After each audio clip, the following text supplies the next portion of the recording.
In a luxury jewelry store, a spoiled young woman displays arrogance while choosing the perfect jewel for her wedding. Without mincing words, she humiliates a humble lady who dares to intervene, asking for respect. In a fit of rage, the bride delivers a kick to the elderly woman in front of astonished customers and shocked employees. But everything changes when she discovers that the woman she assaulted was the mother of her own millionaire fiancé. If this story interested you, don't forget to subscribe to our channel and tell us what city you're watching us from. We continue! I promise this will be the best story you will ever hear.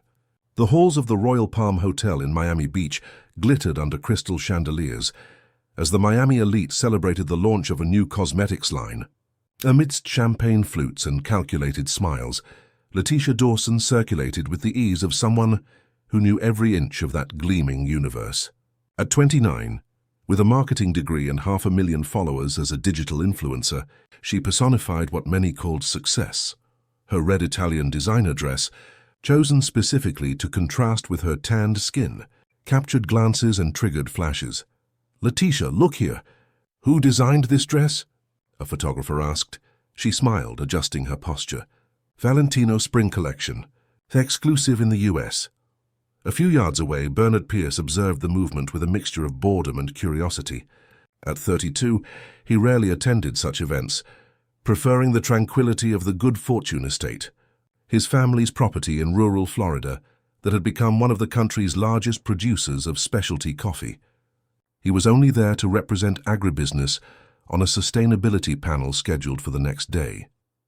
"Looks like a fish out of water," commented Raphael Chase, a childhood friend and the estate's current operations manager, who accompanied him. "I can't believe I'd rather negotiate with European buyers than be at these parties," Bernard replied, sipping his sparkling water. "But my mother insisted we need to show another side of agribusiness." Mrs. Helen Pierce, at 68, had built an empire from what was once just a small rural property. A widow for 15 years, she combined the wisdom of old generations of coffee growers with a modern business vision that had transformed Good Fortune Estate into an international benchmark. While Bernard grew up among the plantations, she traveled the world establishing commercial partnerships. Always dressed simply and speaking with the countryside accent she never bothered to lose. Fate, that night, charted its course when an inattentive waiter stumbled, spilling champagne on Letitia's dress. "My God! Do you have any idea how much this piece is worth?" she exclaimed, drawing everyone's attention. The waiter, a young man with a distinct regional accent, paled. My deepest apologies, madam. It was an accident. An accident. You ruined a dress worth almost $6,000. I want to speak to your supervisor immediately." The uncomfortable scene attracted Bernard, who approached, offering his handkerchief. "Accidents happen," he commented calmly. "I'm sure the hotel staff can help resolve this." Letitia, surprised by the intervention, stared at the tall man with slightly disheveled brown hair. There was something different about him, a confidence that didn't come from expensive brands or practiced poses. "Thank you. But I think it's past the point of resolving," she replied, accepting the handkerchief nonetheless. "I'm Bernard Pierce," he extended his hand. "Letitia Dawson," she responded, noticing the firmness of his grip. "You don't seem like a regular at these events, and I'm not. I'm here for work. Let me guess. Politician? Multinational executive?" Bernard smiled. "Coffee producer." The interest in her eyes visibly diminished. "Coffee, like a farm?" "Exactly. The largest producer of specialty coffee in the country, actually." Something in the way he said it, without ostentation, merely stating a fact, piqued her curiosity. In the following minutes, as the champagne stain dried, they conversed. Letitia discovered that this simple man commanded exports to over 20 countries and had revolutionized sustainable practices in the sector. Bernard, in turn, was seduced by her quick intelligence, which asked insightful questions about international markets amidst comments about the party. In the following weeks, their relationship blossomed into carefully documented encounters on Letitia's social media. For her followers, it was a modern fairy tale, the big city influencer and the successful farmer. "My agro prince," she wrote in photo captions, where they appeared dining at Michelin-starred restaurants or on quick visits to the estate, always with Letitia impeccably dressed, even among the coffee plants. What followers didn't see were the small signs of incompatibility emerging behind the scenes. When Bernard suggested spending an entire weekend at the estate, Letitia invented commitments. "There's no decent signal there, Bern. How will I post?" Or when he mentioned his mother, "She needs to get to know you better, Letty." "That lady, so—" "Simple," Letitia replied. "We don't have much in common, I think." Raphael and Luke, a childhood friend and the estate's current agronomist, expressed concern on the rare occasions Letitia visited the property. "She spent 2 hours complaining about the dust," Luke commented after lunch. "She asked when you're moving to Miami permanently." "It's just an adaptation phase," Bernard defended. "She needs to get to know our life here better." Meanwhile, in Letitia's penthouse in South Beach, similar conversations were taking place. "Daughter, he's an excellent match," Gloria Dawson said, analyzing the Pierce family profile in a business magazine. "That estate must be worth a fortune, but you need to convince him to modernize a bit. Can you imagine living in that backwater?" "Relax, Mom. After the wedding, I'll convince him to at least buy an apartment here in Miami. Nobody can stand that dust and those overly simple employees." Richard Dawson, Letitia's father, merely watched his daughter and wife plan. The middle-class real estate agent who had sacrificed everything to maintain appearances and give his only daughter an education in elite schools, he knew the cost of that obsession with status. But, as always, he remained silent. After 3 months of dating, during a candlelight dinner at her penthouse, Bernard proposed. The ring, an emerald surrounded by small diamonds, was immediately displayed on social media. "Said yes." The post garnered a record number of likes and comments, many asking about the date and location of the ceremony. "It's going to be the event of the year," Letitia promised her followers, already imagining the partnerships with designer brands and caterers she could secure. For Bernard, it was a chance to finally build his own family, continuing the legacy his mother had worked so hard to build. For Letitia, it was confirmation of her social status and the guarantee of financial stability that her millions of followers would admire for years. What neither of them realized was how much their visions of life, values and expectations diverged beneath the gleaming surface of that perfect-for-the-cameras relationship. One Saturday morning, while Bernard was visiting partner producers in the countryside, Letitia decided it was time to choose the perfect jewelry to complement her wedding dress. Not just any jewelry, but something exclusive that would make an impact in her wedding photos. "Let's go to Antonelli's," she told her assistant. "They say they have the most exclusive pieces in the US. I want something no one has worn before." What she didn't know was that, on that same day, Mrs. Helen Pierce had also decided to visit the famous jewelry store at the Grove in Los Angeles. After years of prioritizing investments in the estate, the matriarch decided it was time to welcome her future daughter-in-law with a special gift, a gesture of acceptance and affection she hoped would build bridges between such different worlds. The paths that had never truly crossed were about to collide irreversibly. The Good Fortune estate stretched for acres of red earth where perfect rows of coffee plants created a rolling horizon under the Florida countryside sky. On the porch of the main house, built 3 generations ago, Mrs. Helen watched the sunrise while drinking her homegrown coffee, black, in a simple ceramic mug she had received from a local artisan more than 2 decades ago. Dressed in khaki pants, a cotton shirt and a straw hat worn by time, nothing in her appearance suggested that this woman with calloused hands commanded an empire valued at hundreds of millions. To the employees who greeted her with genuine respect as they passed, she was simply Mrs. Helen, the same woman who knew by name each of the almost 200 permanent workers on the property and their families. "Good morning, Mr. Joe. How's that back pain?" she asked the drying yard supervisor as he passed. "Better after that home remedy you taught me. Mrs. Helen, thank you for asking." In her office, decorated with old maps and black and white photographs of the first coffee plants planted by her grandfather, Mrs. Helen was reviewing export reports when Bernard entered.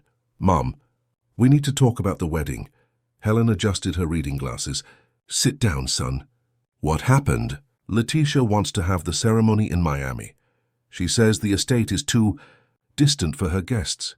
Helen took a deep breath. In 6 months of engagement, She had met her future daughter-in-law only twice at hurried dinners in Los Angeles. Letitia always found excuses not to visit the estate.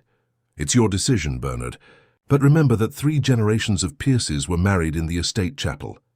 Your great-grandfather built it for your great-grandmother's wedding. I know. Mom, I told her that, but she doesn't care about traditions, Helen completed, without judgment in her voice. Perhaps it's natural. She comes from another world, Bernard sighed. She just needs time to adapt. It's all very different from what she knows. Helen observed her son, the boy who had grown up running barefoot among the coffee plants now, seemed divided between 2 worlds. She decided not to pressure him. And when will I get to know her better? Shouldn't a daughter-in-law know the home she's moving into? Bernard looked away. About that? We're thinking of staying more in the Miami apartment after the wedding, at least during the week. Her work requires her presence in the city. Helen felt a pang in her chest but maintained her composure. And the estate. The administration. I can manage remotely some days. Raphael and Luke help. And I'll always come back on weekends. Helen got up and walked to the window, watching the workers in the harvest. Outside, the world she had built followed its immutable rhythm of planting and harvesting, nature and human labor in harmony. For a moment, she imagined that universe without her son's constant presence, without the continuity she had always envisioned for the family legacy. Son, I can't tell you how to live your life, but this place, it's not just land and coffee. It's our family's history. Your father would give his life for every piece of this ground. The mention of his father made Bernard look at the photograph on the wall, Anthony Pierce, who had passed away 15 years ago, with his inseparable notebook of coffee varieties, hugging a young Bernard among the coffee plants. I know, Mum. And I won't abandon this, never. I just need to find a balance. While this conversation was happening at the estate, Letitia was attending a meeting with her publicist in her Miami apartment, discussing how to maximize monetization of her wedding. We've already closed with 3 clothing brands, 2 cosmetic brands, then 1 beverage brand, listed Mark, her advisor, sliding his finger across his tablet screen. But we need more content from the estate. Followers are dying to see more of the Coffee Prince. Letitia rolled her eyes. That place is a nightmare for content production. No decent lighting, dust everywhere, and 0 glamour. But that's precisely the contrast that sells, Letty. The chic influencer in the middle of the coffee plantation. It's authentic. Authentic? I spent 2 hours getting dirt out of my nails last time, she complained, admiring her freshly done manicure. And his mother, my God. It's like she's never heard of skincare. She probably wears the same clothes for decades. Mark leaned in, lowering his voice as if sharing a secret. Do you know how much that estate is worth? The international contracts they have. I know it's a lot, Letitia replied, disinterested. It's not a lot, Letty, it's an absurd fortune. That simple lady you despise could buy your entire street in South Beach and still have money left over. This captured Letitia's attention. What do you mean? But she dresses like a country bumpkin. Because she doesn't need to prove anything to anyone. The Pierces are the definition of old money. While influencers like you fight for partnerships with luxury brands, businessmen from all over the world compete for 5 minutes with Mrs. Helen to close million-dollar contracts.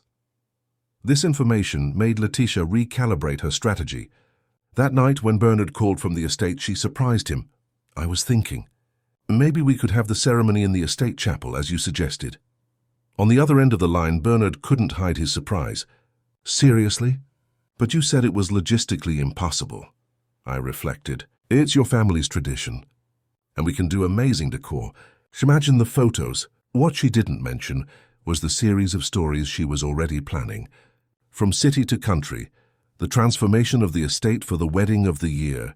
Sponsored brands were already lining up. 2 weeks later, Letitia finally agreed to spend a full weekend at Good Fortune Estate. With her personal photographer in tow, for intimate records of our love, she explained to Bernard, she arrived in an imported SUV, wearing what she considered farm chic, designer boots that had never touched dirt, and a straw hat that cost the equivalent of a rural workers' month's salary. Raphael and Luke watched suspiciously as Bernard proudly presented the property's facilities. And this is where we dry the beans, A traditional method that preserves all the aromas, Bernard explained enthusiastically. How interesting, Letitia responded mechanically as she posed for another photo. Can we go back to the house now? This sun is ruining my skin. During dinner, specially prepared by Mrs. Judith, the estate's cook for over 30 years, Letitia barely touched the food. Don't you have anything more? Light? I'm on a restrictive diet, she commented, pushing away the hearty chicken and rice stew with a small gesture. Helen observed the scene in silence, noticing how her daughter-in-law checked her phone every minute, seemingly bored with the estate stories Luke was telling. Later on the porch, while Letitia was in her room doing a live stream with her followers, Helen had a frank conversation with her son. Bernard, have you ever stopped to think if you two really want the same things in life? Mom, I know it seems like we don't match, but I love her, and I'm sure with time she'll learn to love this place too. Helen wasn't convinced. Son, love isn't just a feeling. It's a shared life project. It's waking up every day wanting to build something together. The next day, during breakfast on the porch, Letitia finally made an effort to talk to her future mother-in-law. Mrs. Helen, I was thinking, after the wedding we'll need to renovate this house, won't we? Maybe modernize it a bit. Helen put down her cup. This house is over 100 years old, Letitia. Every floorboard tells a story of our family. Yes, but confess it needs an update. These old furniture pieces, these walls, everything is so rustic. We could transform this into an incredible place. I know designers who work for celebrities. Before Helen could answer, Letitia's phone vibrated. It was a notification from Antonelli Jewelers. Miss Dawson, the exclusive pieces you requested to see are now available at our store in the Grove. Letitia stood up excitedly. I need to go back to Los Angeles today. The jewelry I wanted to see for the wedding has arrived. But you just got here, Bernard protested. We had agreed on the whole weekend. It's important, love. I need to choose something unique to wear on the big day. Turning to Helen, she added almost as an afterthought, wouldn't you like to come with me? You could give your opinion. Helen, who rarely went to shopping centers, politely declined. I have meetings with Italian buyers today, but thank you for the invitation. What Letitia didn't know was that Helen secretly had already planned her own visit to the same jewelry store for early the following week. After reflecting on the tense relationship with her future daughter-in-law, she had decided that a significant gesture could be the beginning of a bridge between such different worlds. She planned to buy a special welcome gift for the family, perhaps an emerald brooch that recalled the green tones of the estate, something that symbolized acceptance and continuity. As the private helicopter took off, carrying Letitia back to the big city, Bernard watched with a mixture of disappointment and hope.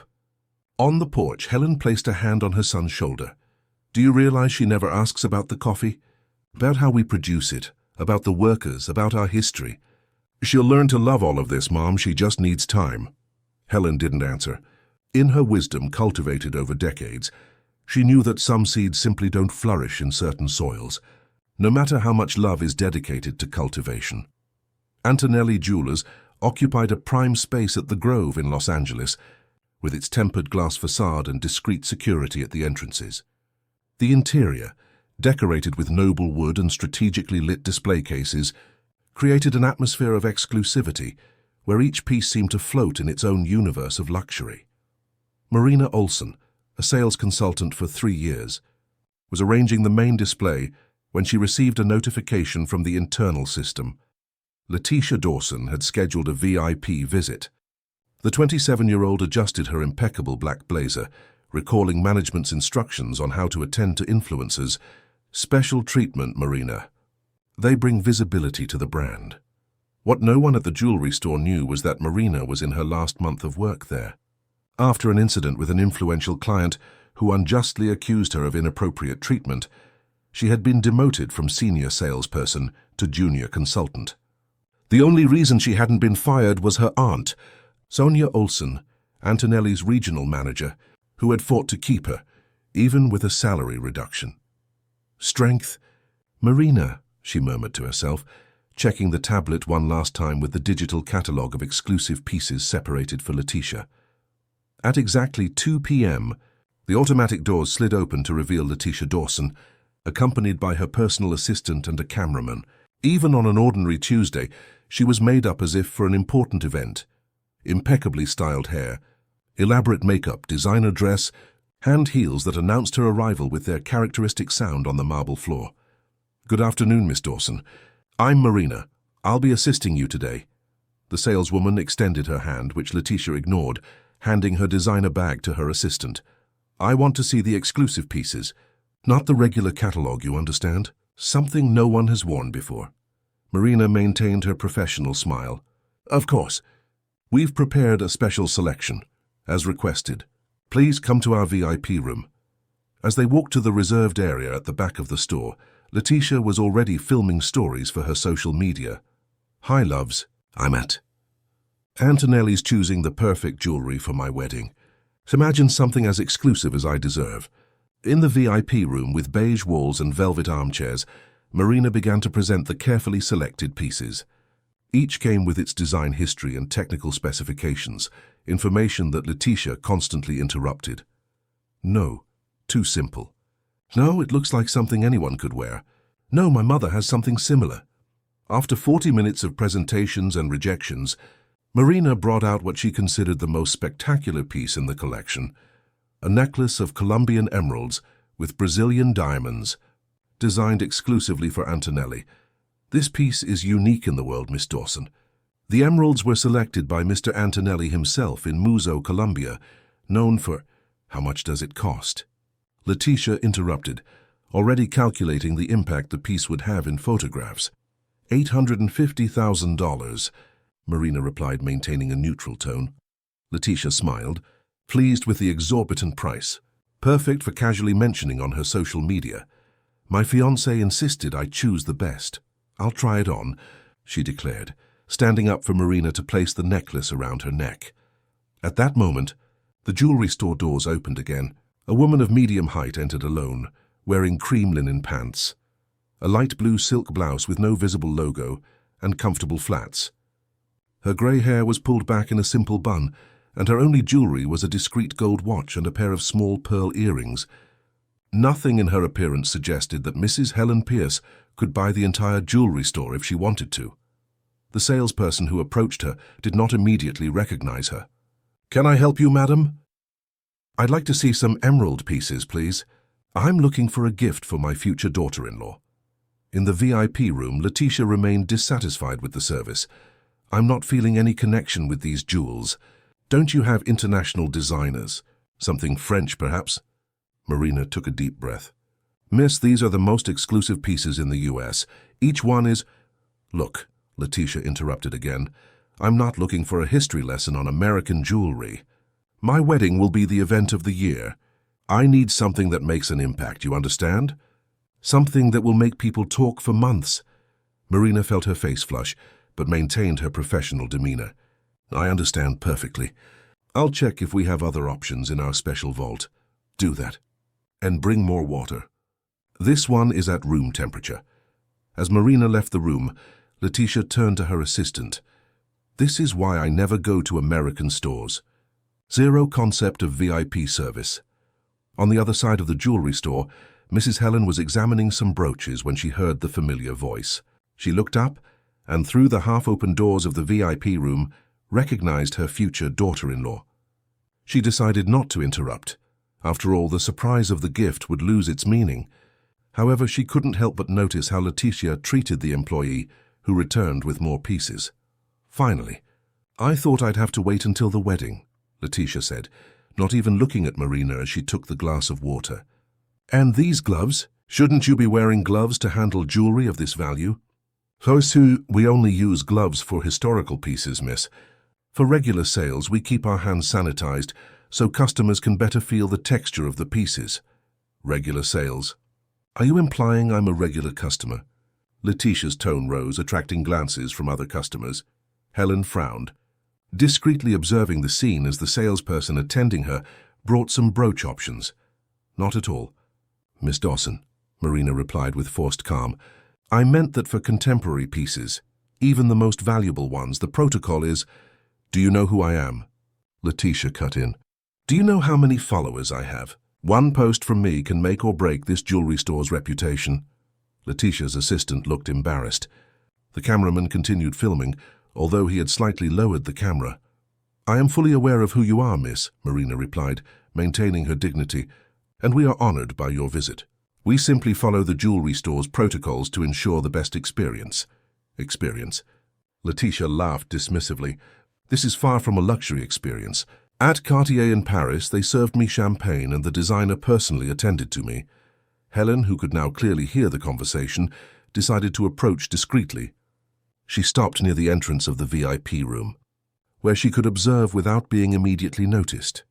"I apologize if we are not meeting your expectations," Marina said, beginning to lose her composure. "I can call our manager if you prefer." "No need for the manager. You need someone who understands what it means to serve an influencer of my caliber." Letitia raised her voice even more, knowing that other customers were watching. "This place is pathetic. It should change its name to Backyard Jewelers." It was at this moment that Helen decided to intervene. She took 2 steps into the VIP room, her calm presence contrasting with Letitia's frantic energy. "Good afternoon," she said in a serene yet firm voice. Letitia turned, irritated by the interruption. "We are in a private consultation. Could you please excuse us?" Helen did not move. "I believe you should reconsider how you are treating this young woman. She is just doing her job." Surprise took over Letitia's face, unaccustomed to being confronted in public.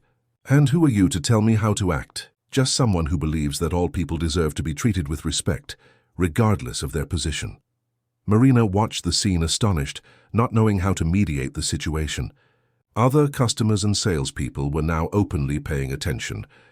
"Look, madam," Letitia said, standing up and gesturing dramatically, "you have no idea who I am or what's going on here. Why don't you go back to your little purchases and let the adults handle their business?" Helen remained unshaken.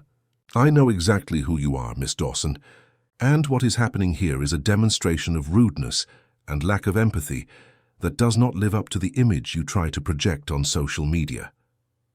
Letitia's face turned red. "How dare you? You are nobody. Look at you in those simple clothes. You probably couldn't even afford anything in this store." A subtle smile appeared on Helen's lips. "Appearances can be deceiving, dear, and a person's true worth is not in the clothes they wear or the jewels they buy." Letitia, feeling humiliated in front of her assistant and the cameraman, completely lost control. In a sudden movement, she slammed her designer bag onto the glass counter, causing some smaller pieces to jump. "You don't know who you're talking to." "Who are you to lecture me?" "A meddling old woman." Helen remained calm. "I am someone who built her life with honest work and respect for others. And that, miss, is worth more than any jewel." Beside herself, Letitia advanced towards the woman, pointing her finger in her face. "Get out of here now or I'll call security. You are in a public space causing a scene. If anyone should be asked to leave, it's not me." It was then that the unthinkable happened. Letitia, in a fit of blind rage, pushed Helen hard and unbalanced. The woman stumbled backward. As she tried to steady herself, Helen bumped into a tray of pieces a saleswoman was carrying. The metallic clang echoed through the jewelry store as rings and bracelets scattered across the marble floor. A deathly silence fell over the room. Wide-eyed customers, paralyzed employees, and Letitia, now pale as she realized the magnitude of her act, remained motionless while Helen, with impressive dignity, regained her balance. "This," Helen said in a low but audible voice, "says more about you than any words could." At the exact moment these words were spoken, the jewelry store doors opened once more. Bernard Pierce entered, having arrived in Los Angeles for a business meeting, and decided to surprise his fiancée. The smile on his face instantly vanished as he was confronted with the scene. Employees helping his mother to her feet, jewelry scattered on the floor, and Letitia with an expression of guilty horror. "Mom?" Bernard's voice cut through the silence like shattered glass. "What's going on here?" "Mom?" Bernard repeated, quickly moving between the astonished customers. "What happened?" The jewelry store, once a sanctuary of elegance, now seemed like a battlefield frozen in time. Helen, assisted by 2 salespeople, straightened her crumpled blouse while Marina bent down to pick up the scattered jewelry. Letitia remained paralyzed, her face alternating between pallor and blush. "Bernard," Helen murmured, trying to regain her composure, "I didn't expect to see you in Los Angeles today." He looked around, catching fragments of the scene. The fallen tray, the horrified expressions of those present. Letitia's cameraman's camera now pointed at the floor. "Is someone going to explain to me what's happening here?"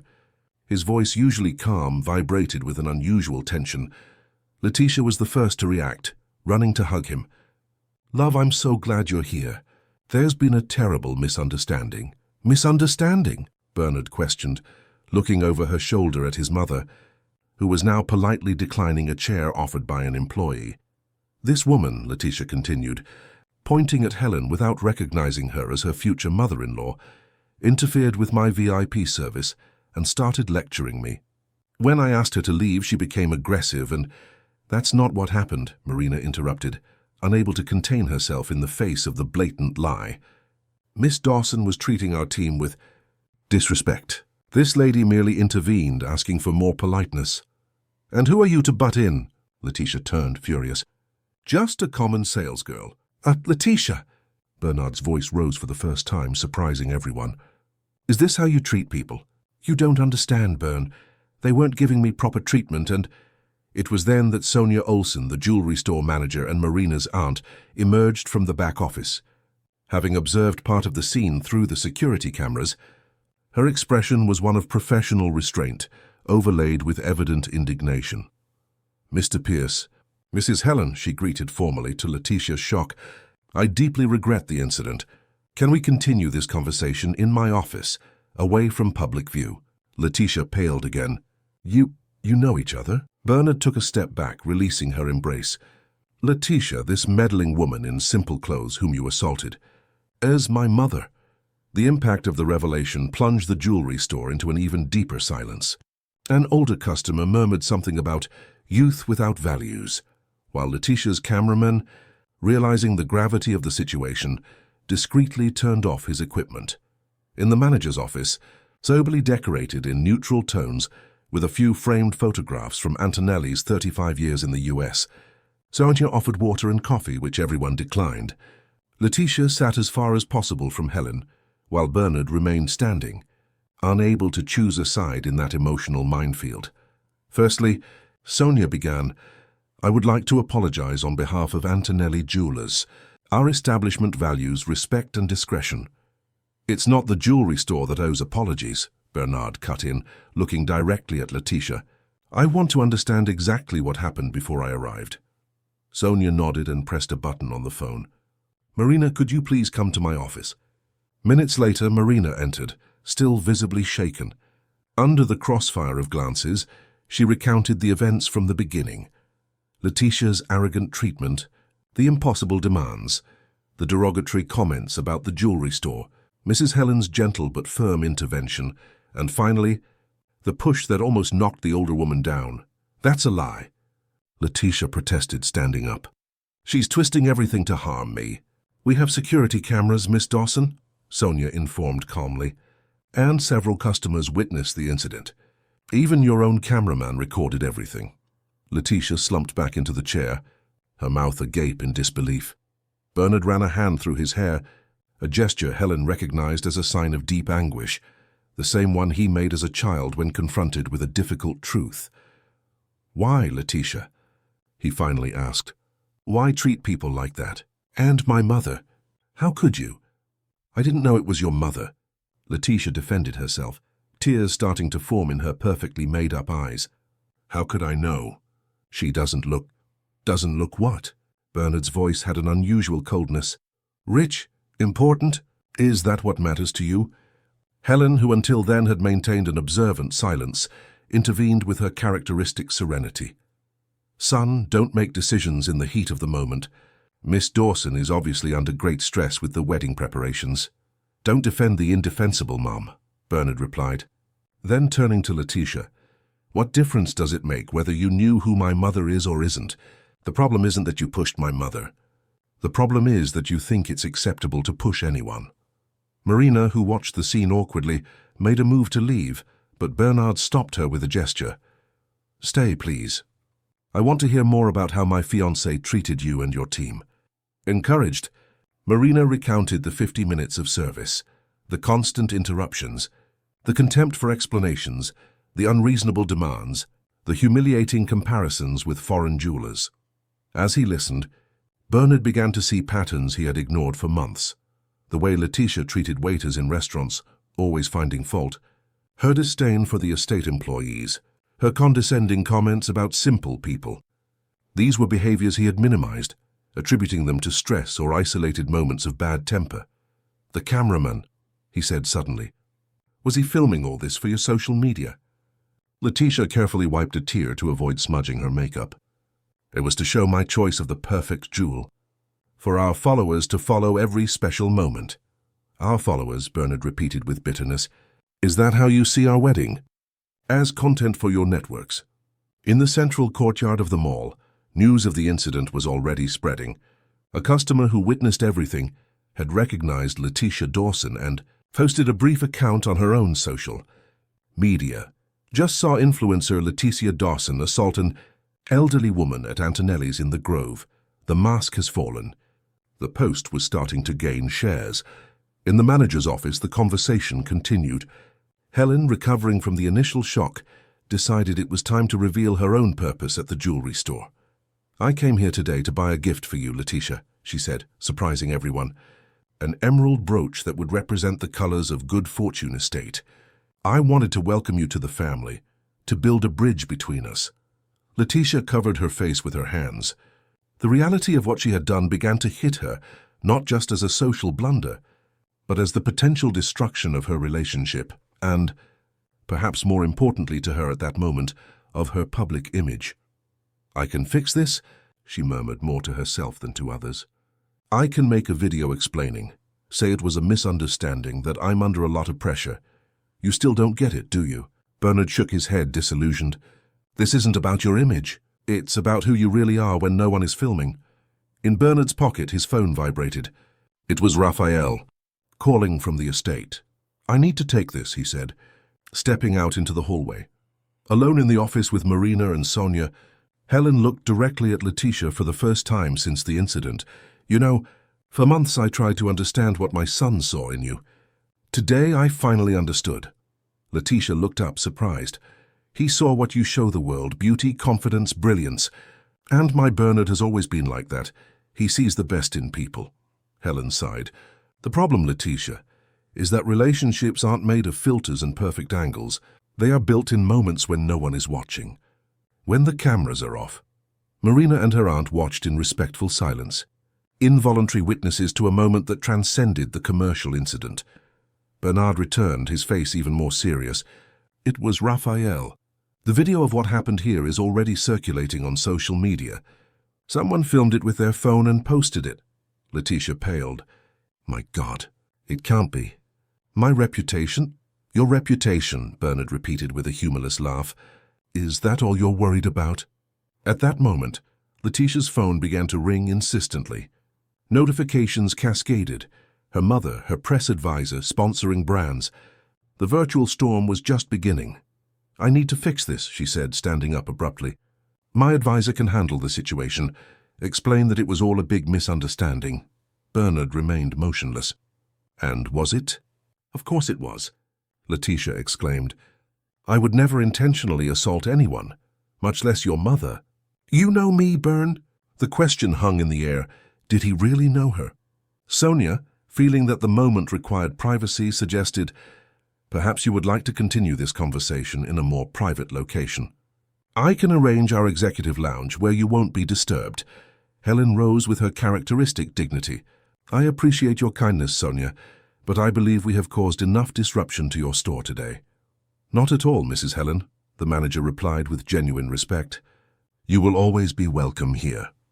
In the hallway leading to the back exit, away from the curious glances that were already gathering at the main entrance of the jewelry store, Bernard finally faced the decision forming in his heart. "Letitia, I cannot go through with this wedding." The words fell like stones into the silence.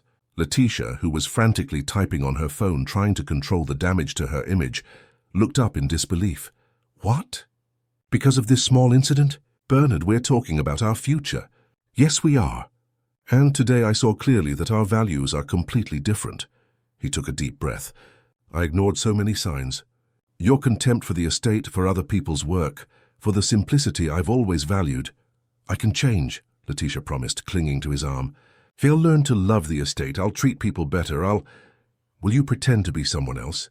He finished sadly. For how long? Until the camera turns off again. Helen watched her son with a mixture of pride and compassion. She knew that determined expression well, the same one he had at 12 when he decided to take on responsibilities at the estate after his father's illness.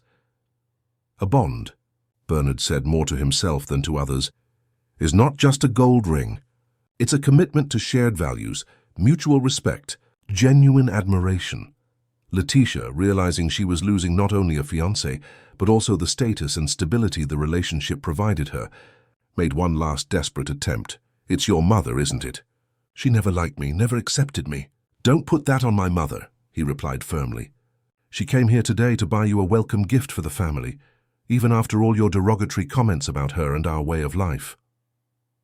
The revelation hit Letitia like a physical blow. For the first time, genuine tears, not calculated for dramatic effect, streamed down her face.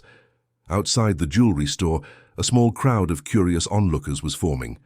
Among them, a reporter from a celebrity news outlet who, alerted by social media messages, had arrived with a photographer in tow. Inside, employees tried to maintain normalcy, while customers shared whispers and theories about what had happened. Amidst the growing chaos, Helen touched her son's arm. Bernard, take her home. She needs privacy now. Important decisions should not be made under public scrutiny. Even after what had happened, the compassion in Helen's voice was genuine. Letitia, through her tears, looked at the woman she had assaulted, physically and verbally, and saw something she would never expect. There was no hatred or revenge in those experienced eyes, only a deep understanding of human fragility. Let's go, Bernard agreed, leading Letitia to the service elevator, while mall security guards formed a cordon. When the elevator doors closed, leaving Helen momentarily alone in the hallway, Marina approached timidly. Mrs. Helen, I wanted to thank you for defending not only me but the dignity of everyone who works here. Helen smiled gently. We don't need expensive jewelry to be valuable, my dear.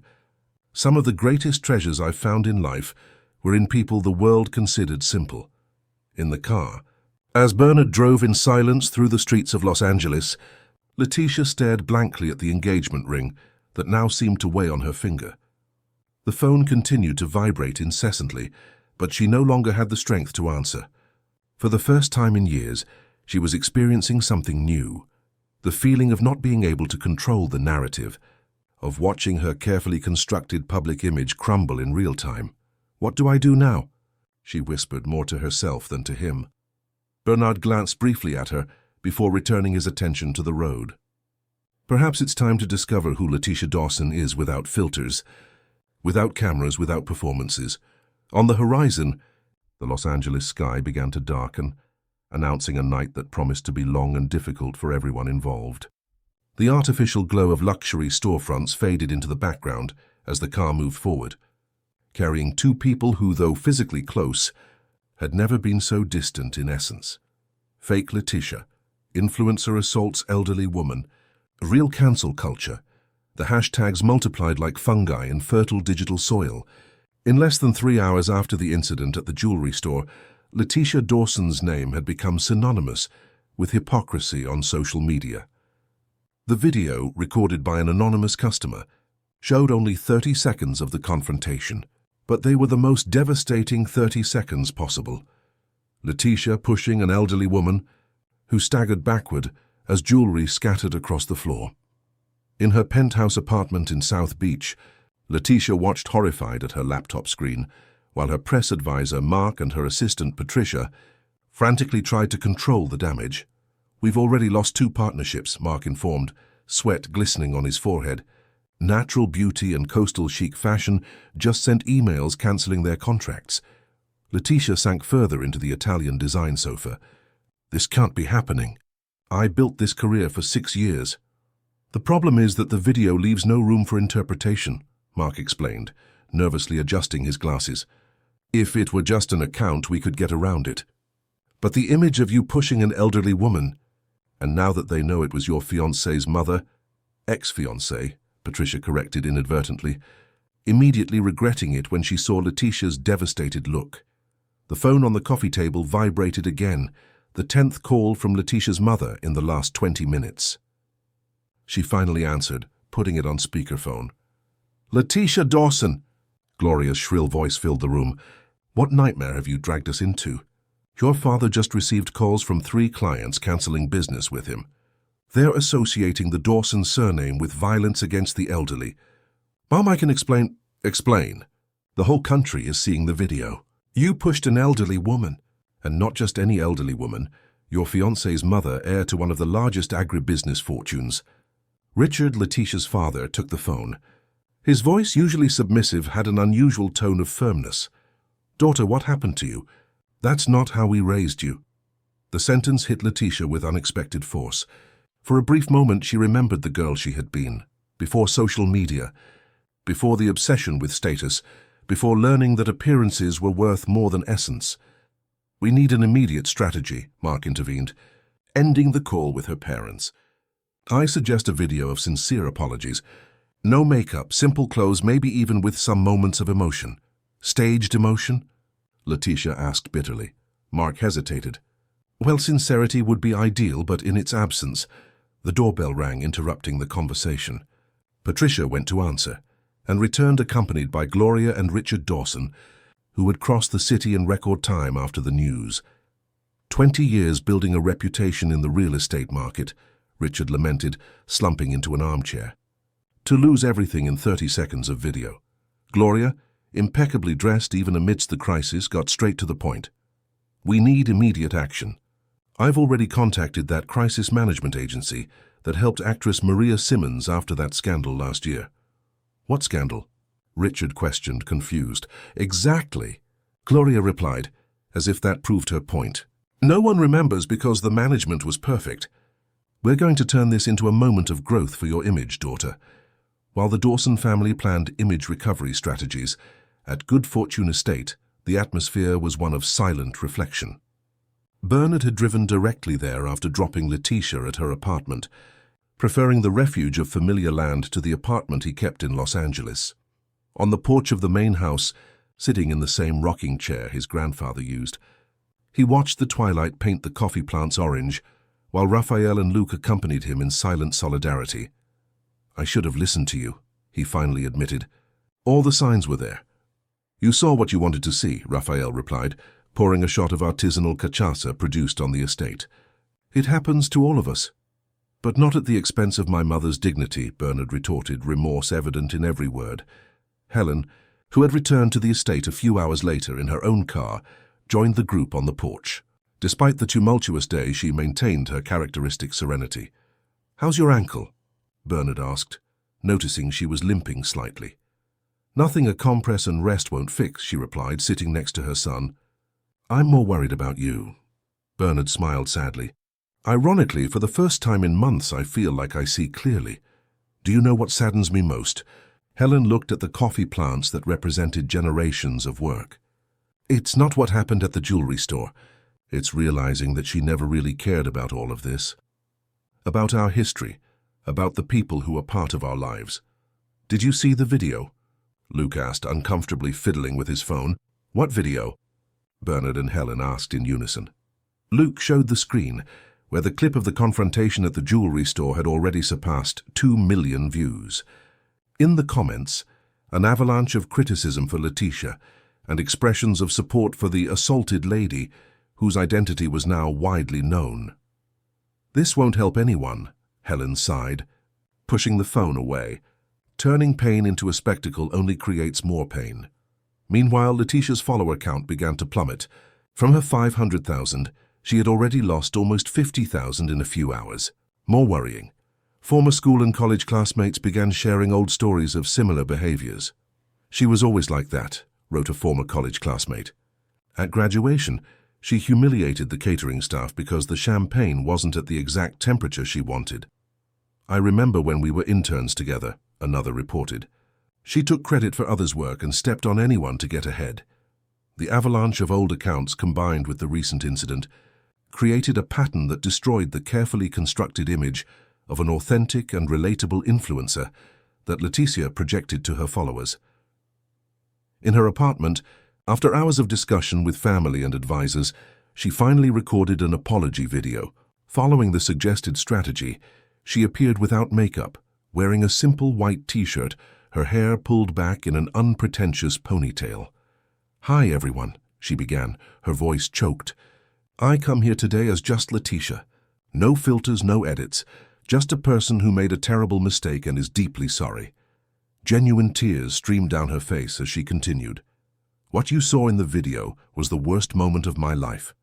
A moment that does not represent me as a person, but which I need to take responsibility for. I was under enormous pressure with the wedding preparations, but that is no excuse." The statement continued for 5 minutes, alternating between apologies, explanations about stress, and promises of personal growth. She concluded with a direct message to Helen. "To Mrs. Helen Pierce, I want to say, there are not enough words to express my regret. You came to the jewelry store to welcome me to the family, and I reciprocated in the worst possible way. I humbly ask for your forgiveness, even knowing that I may not deserve it." The video was published at midnight, a time strategically chosen by the crisis management team. The response, however, was devastating. "Fake tears," commented a follower. "Now she cries because she got caught, not because she's sorry." Notice how she mentions wedding pressure 5 times. "Blaming others, as always," another observed. "Rehearsed apologies don't fix character," concluded a third, in a comment that received thousands of likes. The next morning, CNN News published a special report, "Who is Helen Pierce, the woman behind Brazil's largest specialty coffee producer?" The article traced the matriarch's trajectory, from her humble childhood as the daughter of settlers to the construction of the coffee empire, highlighting her business philosophy based on sustainability and valuing rural workers. Meanwhile, Entertainment Daily revealed, "Image crisis. Letitia Dawson has already lost 5 advertising contracts after assaulting an elderly woman." For Letitia, each notification on her phone was like a stab. In less than 24 hours, she had lost not only her fiancé but also her public credibility and her main sources of income. The house of cards she had so carefully built, the persona of an authentic influencer, the perfect relationship social status, was rapidly collapsing. At Good Fortune Estate, Helen received dozens of messages of support. Businessmen in the sector, rural workers from distant regions, women who identified with her journey.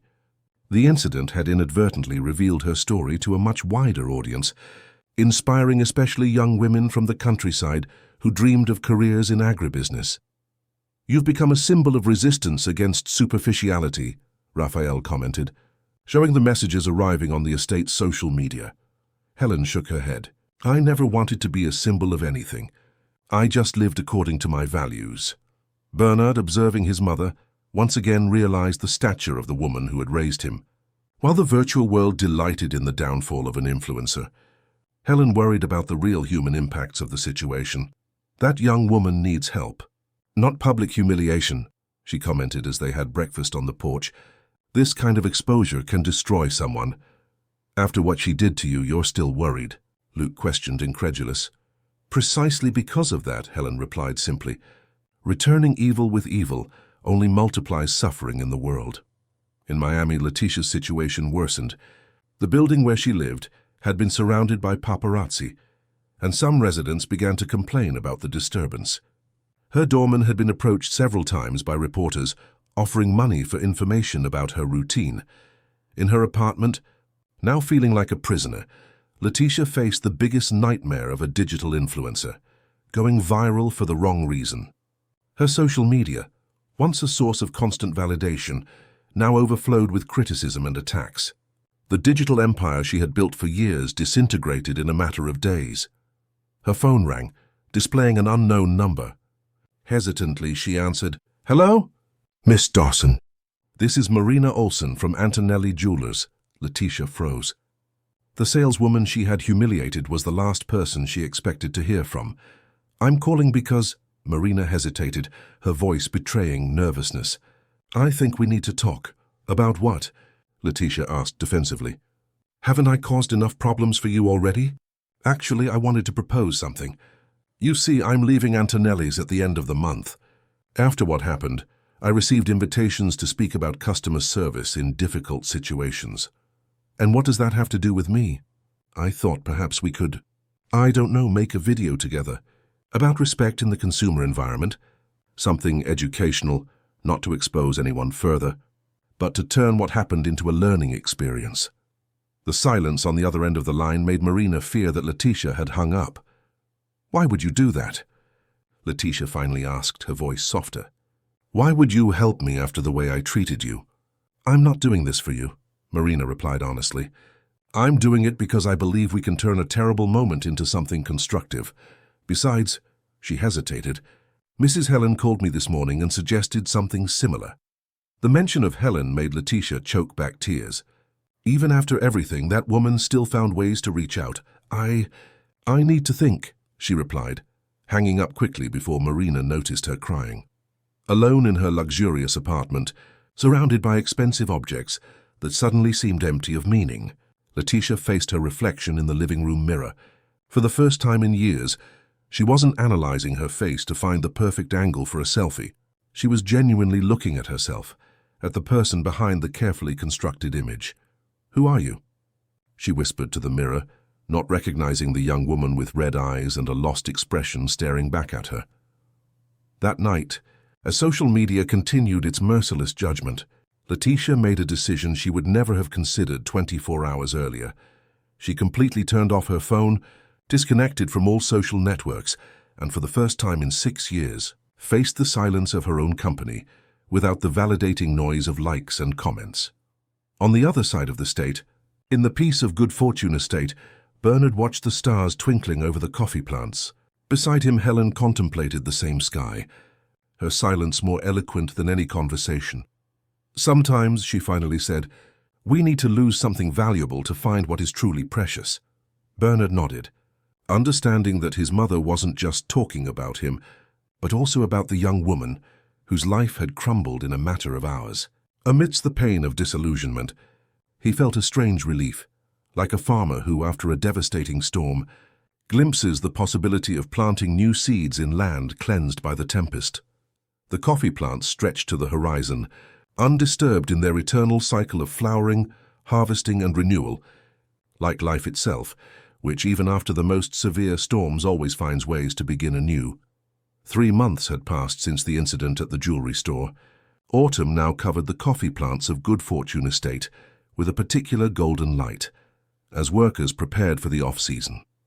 On the porch of the main house, Helen signed documents related to a new contract with Scandinavian buyers, a negotiation that had occupied her for the past weeks. The Swedes are willing to pay 30% above market price for our certified coffee, she commented to Raphael, who was reviewing the paperwork. They value our commitment to sustainable agriculture and fair treatment of workers. Your merit, Mrs. Helen, he replied. You were the one who insisted on sustainable practices when many thought it was just a fad. Helen smiled, recalling the resistance she had faced in implementing organic techniques and employee welfare programs. I didn't do it for fashion or marketing. I did it because it was the right thing to do. The conversation was interrupted by the arrival of Bernard, returning from a 2-week trip to Europe, where he had participated in an international specialty coffee fair. His expression was lighter than in previous months, as if time and distance had finally begun to heal the wounds. Our coffee was voted the best Arabica in Latin America, he announced, embracing his mother, and we received 3 exclusive proposals that we need to evaluate. Professional success contrasted with the sobriety of his personal life since the breakup with Letitia. Bernard had dedicated himself entirely to work, implementing the technological innovations he had planned for years and further strengthening Good Fortune Estate's position in the international market. Speaking of business, Helen commented casually as they sat down for coffee, I received an interesting call yesterday. From whom? Bernard asked, pouring himself the freshly brewed drink from the estate's own beans. Marina Olsen. The name made Bernard frown, immediately recalling the jewelry store saleswoman, and by extension, the entire episode he preferred to forget. The saleswoman from Antonelli's. What did she want? She's no longer a saleswoman, Helen corrected.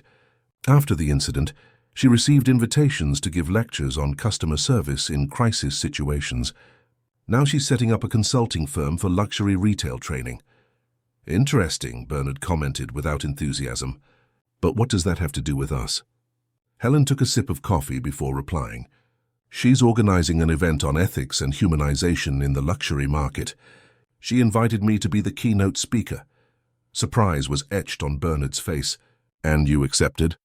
I accepted, Helen confirmed. I believe stories like ours can generate reflection. Besides, she hesitated briefly, Leticia will also be there. The name fell like a stone in the quiet atmosphere. Bernard hadn't spoken it in months, though he occasionally still caught himself thinking of her, usually when an associate mentioned that influencer, or when he passed by places they had frequented together. Why? He finally asked. Why would you do that, Mom? After what she did to you? Helen gently put down her cup. Because I believe in second chances, son, and because I saw something in her eyes that day. A lost person who might just find her way. Bernard shook his head, incredulous. Always seeing the best in people. That's how I raised you, she replied with a serene smile, and I've rarely regretted it. The conversation drifted to other topics, but the mention of Leticia lingered in Bernard's mind for the rest of the day. That night, alone in his room, he succumbed to the curiosity he had been suppressing.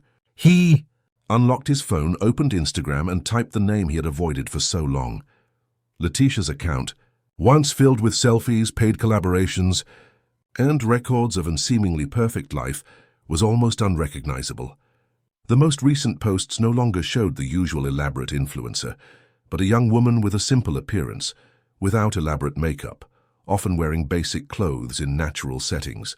The bio, which once listed partnerships with famous brands, now contained only one phrase, under construction. The most recent post, from 3 days ago, showed Leticia sitting in a simple room, apparently giving a lecture to young students. The caption read, "Speaking with journalism students about ethics in digital communication. The responsibility that comes with reach isn't always obvious when we're blinded by the glare of the spotlight." Bernard scrolled through the screen, reviewing the last few months of Leticia's digital life. He found records of volunteer work at a senior care home, participation in panels on mental health, and the dangers of exclusively external validation, and even a photo of her with Marina Olsen in a cafe, with the caption, "Lessons that come from the most unexpected places." Her follower count had drastically decreased, from 500,000 to just over 100,000. But the comments on recent posts had a completely different tone from the old ones. Instead of superficial compliments on her appearance or lifestyle, there were now messages like, "Your honesty about the process of self-discovery helped me see my own toxic patterns," or "Watching your transformation has been inspiring." Bernard closed the app, feeling a strange mixture of emotions he couldn't quite name.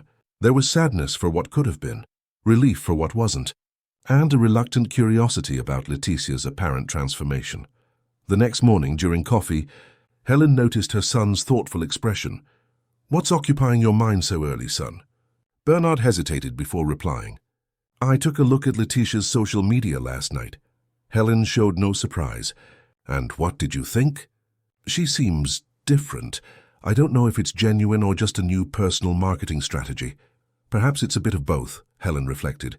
"Rarely are our motivations completely pure or completely false." The conversation was interrupted by Luke's arrival, bringing news about the new experimental cultivation area. Life on the estate continued its course, with or without emotional turmoil. 2 weeks later, the auditorium of the Santa Monica Business Center in Santa Monica, California, was full for the first forum on ethics and humanization in the luxury market. Executives from major brands, consultants, journalists, and students gathered for the event that had generated buzz in the sector since its announcement.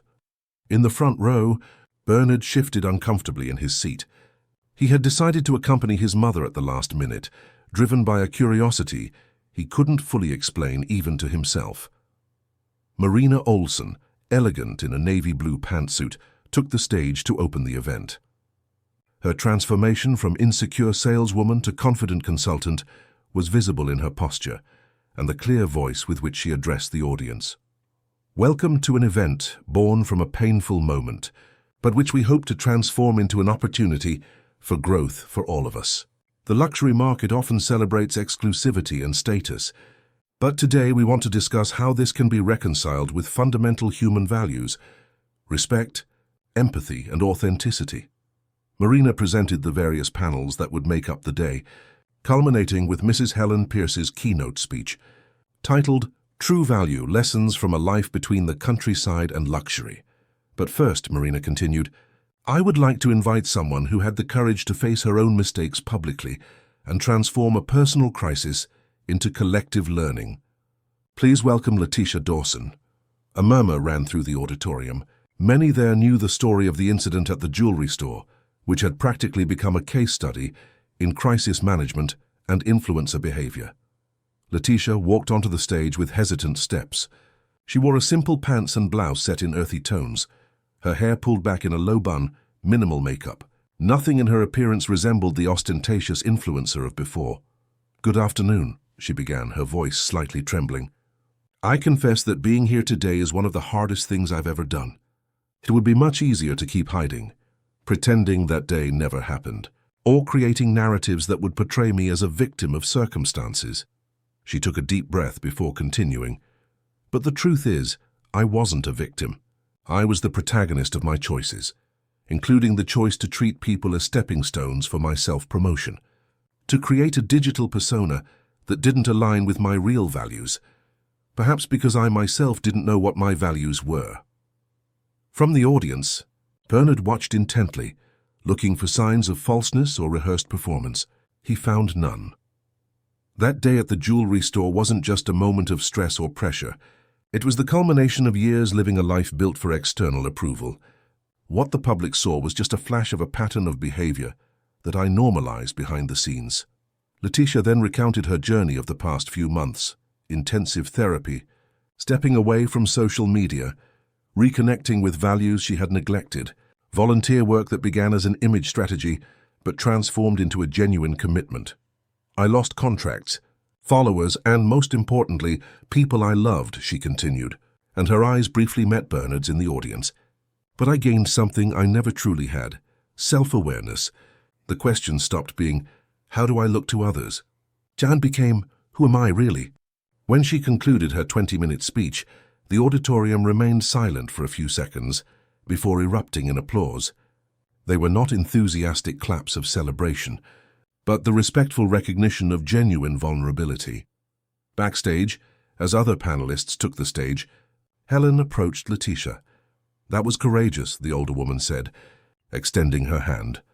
Letitia hesitated before accepting it. Mrs. Helen, I never had the opportunity to tell you in person, but I am so sorry, deeply. I know, Helen replied gently, and I believe that's the difference between a mistake and a pattern. Mistakes, when honestly recognized, can transform into learning.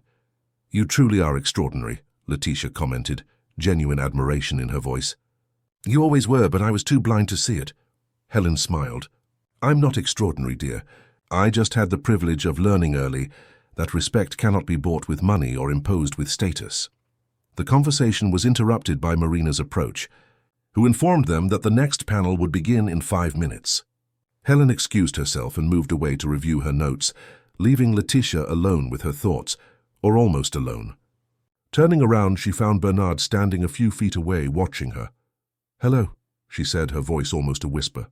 Hello, he replied, approaching cautiously. Your speech was impactful. Thank you. So I tried to be honest. An uncomfortable silence settled between them. There was so much to say, and simultaneously, nothing that could be said to undo the past. Your mother is incredible, Letitia commented finally. I don't know if I could forgive someone who treated me the way I treated her. She always sees beyond the obvious, Bernard replied. It's how she runs the estate, seeing potential where others only see difficulties. The mention of the estate brought a nostalgic gleam to Letitia's eyes. How are things there? Well, we've expanded the organic cultivation area and implemented a technical training program for employees' children. That's wonderful, she replied sincerely. I always knew you'd do important things there. Another silence, less tense than the previous one. Bernard observed the subtle changes in Letitia, not just in her more natural appearance, but in her posture, her gaze, the way she occupied space without the constant need to be the center of attention. "And you?" he asked. "How has your life been?" "Different," she replied after reflection. "Quieter, more real. I've been working as a communications consultant for small businesses, teaching them how to build an authentic digital presence without resorting to manipulative tactics." "Ironic," he commented with a slight smile. "Totally," she agreed. Who better to teach about the dangers of superficiality than someone who dove into it and almost drowned? The announcement of the next panel interrupted the conversation. Helen took the stage, warmly applauded. "I need to watch," Bernard said. "She'd be disappointed if I missed it." "Of course," Letitia replied, stepping back. "It was good to see you, Bernard." "You too." "Letitia."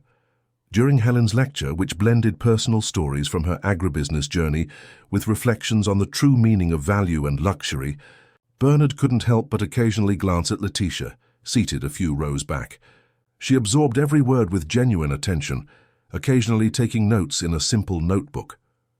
"True luxury," Helen concluded on stage, "is not in the things we own, but in the integrity with which we live. It is not in the price of our clothes, but in the value of our actions. And above all, it is not in how much we are admired, but in how much we are capable of respecting every human being who crosses our path, regardless of what they can offer us in return." The entire auditorium rose in a warm ovation. Bernard saw that Letitia also applauded, her eyes teary. At the reception that followed the event, while Helen was surrounded by executives and journalists interested in her vision of sustainability in the luxury market, Bernard found Letitia again near the beverage table, serving herself lemon water. "Your mother should give lectures regularly," she commented. "She has a gift for touching people." "She always has," he agreed. "She just never cared for the spotlight." Letitia smiled melancholically. "Unlike me." "People change," he replied, surprising himself with the words. A flicker of hope lit up her face, quickly controlled. "Some fundamental parts remain, Bernard. I'm learning to be more authentic, more empathetic, more conscious. But it would be naive to think I completely changed in a few months." The honesty of her response impressed Bernard. The old Letitia would have promised complete transformation, immediate perfection, anything to regain his approval. "The hardest part," she continued, "was learning to be alone with myself. No likes, no comments, no constant validation. Just me and my thoughts, my insecurities, my true desires. And what did you discover?" She thought for a moment. "That I am stronger and more fragile than I imagined. That I confused success with personal worth for too long. And that I still have a lot to learn about who I really am and who I want to be." Her sincerity disarmed Bernard. For a brief moment, he glimpsed the person who might have existed beneath the layers of performance that had always characterized their relationship. "I'm going back to the countryside tomorrow morning," he said. "We have the Harvest Festival this weekend." "The celebration with all the employees and families?" she asked, surprising him that she remembered this detail he had casually mentioned months earlier. "Yes, exactly. It's an important tradition for us." Letitia nodded. "I imagine it is. Celebrating collective work, the result of so much shared effort." Bernard watched her for a moment, then made an impulsive decision. "Would you like to come? As a guest, no strings attached. Just to really get to know the estate, without filters or performances." The surprise on her face was genuine. I don't know if that would be appropriate." "It probably isn't," he admitted. "But sometimes the most important things happen outside our comfort zones." Letitia reflected for a moment, then smiled. Not the practiced smile of her old photos, but something more restrained and true. "Thank you for the invitation. I'll think about it." 3 days later, the Good Fortune estate glowed in celebration. Long tables had been set under ancient trees, decorated with wildflowers and illuminated by artisanal lanterns. The workers and their families, almost 400 people in total, shared a feast prepared collectively, with dishes representing the diverse origins of the employees who came from different regions of the country. Helen, dressed in her usual elegant simplicity, circulated among the tables, conversing with each family, genuinely interested in the children, the elderly parents, the small daily triumphs, Bernard watched her with renewed admiration, understanding more and more the discreet greatness of the woman who had built an empire without ever losing the ability to value every human being in her path. It was Raphael who first spotted the car approaching on the dirt road leading to the estate headquarters. "Bernard, are you expecting anyone else?" He followed his friend's gaze and felt a strange tightness in his chest as he recognized the vehicle. "Yes, more or less. I wasn't sure she'd come." Letitia got out of the car with visible hesitation. She wore simple jeans, a white shirt, and low boots, appropriate for the rural environment, without any ostentation. In her hands, she carried a simple package. The older workers, who knew the story of the breakup, watched with discreet curiosity. The younger ones, less familiar with the details, merely noticed the unknown visitor. Bernard went to meet her. "You came."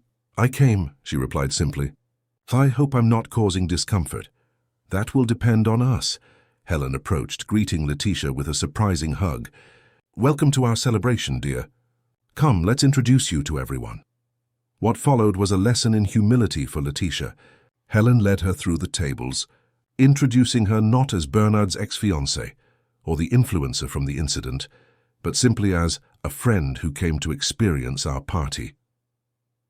Sitting at the table with Mrs. Judith, the 70-year-old cook who had prepared the main traditional bean and meat stew, Letitia listened to stories about the estate's early years, about how Helen had gradually implemented improvements in working conditions, about how Bernard, even as a child, already showed the same respect for the workers that characterized his mother. "We know when a person is genuine," the old woman commented in her simple wisdom.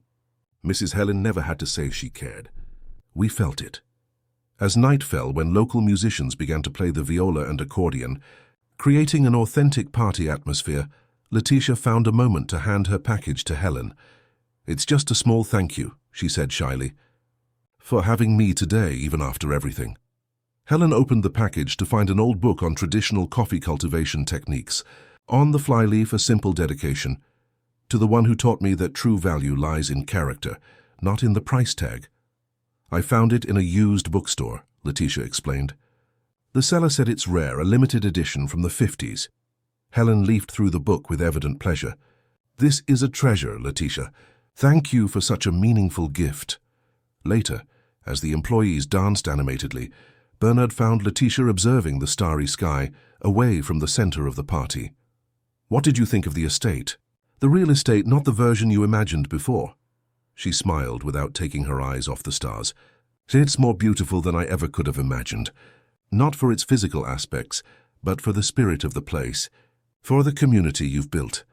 "It was mostly my mother's work," he replied proudly. "She understood early on that a company isn't made of processes or products, but of people." Letitia nodded. "It took me a long time to learn that lesson." "Maybe I'm still learning." They stood in silence for a few minutes, contemplating the sky where the Milky Way unfolded in all its glory, far from the light pollution of big cities. "I don't know if you can ever completely forgive me," Letitia finally said, "but I want you to know that I'm grateful for this moment, for being able to see the world you love so much through your eyes, even if just for one night." Bernard turned to face her. "Forgiveness isn't something you achieve all at once, Letitia. It's a process, for both sides. And rebuilding? Is that also possible?" The question hung between them, laden with meanings and possibilities. Bernard didn't have a definitive answer, only the certainty that authentic journeys don't follow predictable scripts. "I don't know," he replied honestly. "But maybe we can find out one day at a time." Across the coffee drying yard, Helen watched the two conversing under the starry sky. Raphael approached, following her gaze. "Do you think they'll get back together?" he asked with the frankness of a longtime friend. Helen smiled enigmatically. "I don't know, Raphael, and perhaps that's not the most important question. And what would be, if both became better people through this experience? If they learned to value what truly matters?" On the makeshift dance floor, the workers whirled to the sound of traditional music. Children ran between the tables, elders clapped along to the rhythm, young couples exchanged promising glances. Life followed its eternal course of planting, harvesting, celebration, and new beginnings. Under the silently witnessing stars, Bernard and Letitia continued their conversation, not as a reunited couple, nor as distant strangers, but as two people who had glimpsed, through pain and growth, the possibility of authenticity that exists when masks finally fall and true value can, at last, reveal itself. End of story. Dear listeners, we hope the story of Letitia, Bernard, and Mrs. Helen has touched your hearts. To continue this journey of emotions and learnings about the complexities of human relationships, we have prepared a special playlist with equally captivating narratives. Find it here by clicking to the left of the video. If this story about appearances, essence, and personal transformation resonated with you, don't forget to subscribe to our channel and like this video. Daily, we bring unique stories that explore the nuances of American life in all its layers. What did you think of the ending? Do you believe Letitia truly changed? Should Bernard give the relationship a second chance? Share your opinions in the comments. We look forward to reading your reflections.